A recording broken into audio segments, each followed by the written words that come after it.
This is my friend Tiago, and this is his gallery that's a short hop away from the centre of Lisbon.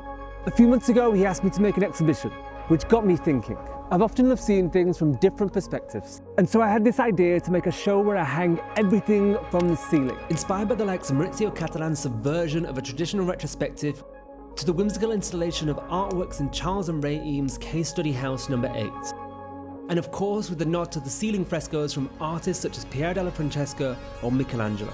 Day 1. So the idea for today is to get everything measured and set in place. I've got 48 hooks that need to go into the ceiling in pretty much a precise spot. I've got this laser which is going to help me line things up on the ceiling. Then from there I can just drill, stick the hooks in, and should be done.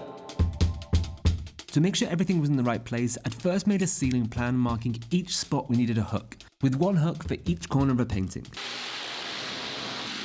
Then all we had to do was drill a few holes and stick the hooks in.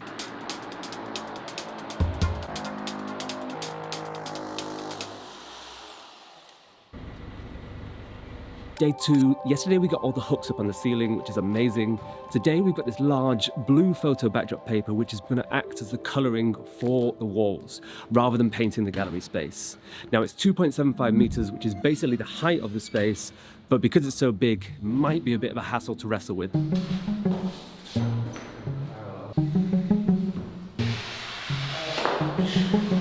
Because the weight of the paper was pretty substantial, we opted for some heavy-duty double-sided tape to attach it to the top of the wall. This time, you start. Reinforcing it later with a few nails.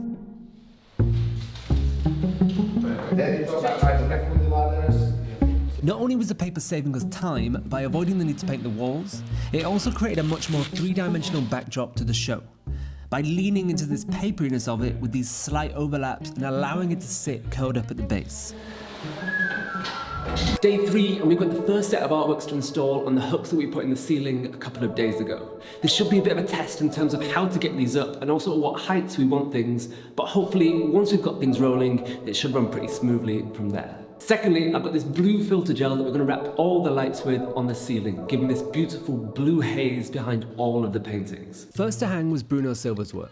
These delicate series of 5 artworks that, from a distance, seem like minimal paintings of a single colour. Yet on closer inspection, their texture hints at something more peculiar.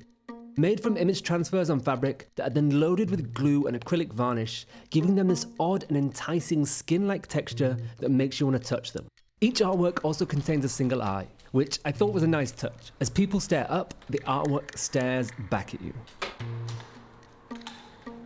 Whilst I was prepping the works for hanging, Tiago got to work transforming the lighting on the ceiling with these blue filters, to give the suggestion of a hazy sky behind the work. Usually like things that correct themselves in space.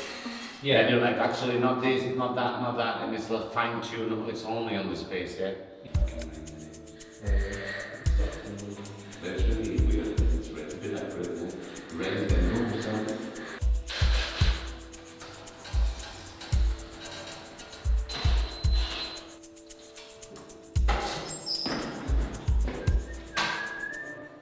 Day 4, so I've finished making these rollers which add to the kind of blue theme that's going on across the walls and the lights. So this is the way that people will be able to move around the space.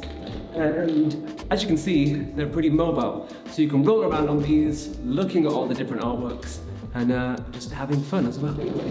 Today's job is basically the same as yesterday's, so we've got a few more artworks to hang up and then balance some of these guys so that everything is level. Today we're hanging Nilsa Matias' work, an artist I coincidentally found from another YouTube channel called Hometown Journal. I love the notion of having what are these quite chaotic yet mesmerizing artworks as part of the show. It reminded me of Hieronymus Bosch paintings where there's something going on in every square centimetre of the canvas, and your eye is darting round to take it all in. I also wanted to catch a feeling akin to what I remember when seeing Piero della Francesca's The Legend of the True Cross, where you have these dense, busy moments sat side by side with something more singular or isolated. The other one more here, and then on that corner, like a bit empty, but where the things like, just like they are now, you know. Next to hang were Judi Brito's paintings, a bit of a contrast from the rest of the artworks in the show. First, because they're these vast black and white images, and secondly because of the fact that they're on this thick paper. In the end, we opted for 2 beams of wood so we could attach each corner to the ceiling. This meant that the paper would bend with the weight of itself, creating these sweeping curves in the artwork that had the effect of making you move around the image to see the whole thing. The works themselves look at first abstract, kind of making it hard to pinpoint what's going on. And as you sit with them, images and figures begin to emerge. Slightly cartoonish hands, a wall, or some kind of fence, and these energetic sparks scratching their way across the work. There we go. Final day, and all I've got left is these 2 paintings behind me to install, a quick cleanup of the space, and then I need to place the lighting on the floor that's going to illuminate the paintings from below. Finally, I had the unfortunate delight of hanging some of the biggest works in the show by myself, which meant coming up with some strategic ways to carefully hoist them into the ceiling. This is the work of Luis Lazaro Matos, an artist with this joyful yet subversive practice. His style on the surface lures you in, with these explosive colours and cartoonish lines. Of course, inspecting the images conjures up notions of intimacy, sexual desire, politics, and the melancholy of current world situations. I suppose wrapping these things in a fantastical bubble allows Luis to present unruly or taboo topics in digestible ways. And I love the idea of including these figures who feel like they're in their own little worlds of pleasure, unaware of what's happening around them.